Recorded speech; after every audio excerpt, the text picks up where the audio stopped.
చూడగలుగుతా, నేను నలుగురిని ఏదైనా ఒక ఉద్దేశం ప్రకారం నలుగురు పోషించగలుగుతారని నమ్మకం ఆయనకు వచ్చింది.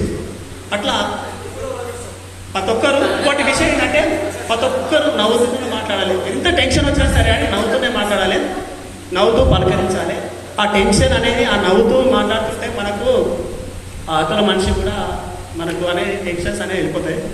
నవ్వకపోతే ఎప్పుడు ఏపు ముఖం పెడితే మన బతుకు కూడా ఏపు ముఖం అవుతుంది.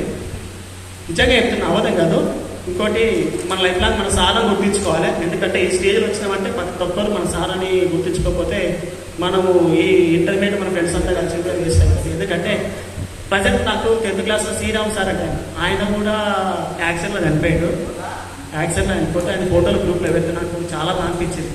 ఇప్పుడు నాకు మహేష్ కూడా ఖాళీ అయినా కూడా ఆయన చూడలేదు. నేను ప్రజెంట్ నాకు అనిపించింది, మనసు అంతా బాగా అనిపిస్తుంది అని హక్ చేసుకున్న తర్వాత నాకు మంచి ఒక ఫీలింగ్ వచ్చింది. ఎందుకంటే నా ఫ్రెండ్ నాకు ఇక ఉండడు, నా ముందర ఉండడు అన్నట్టు.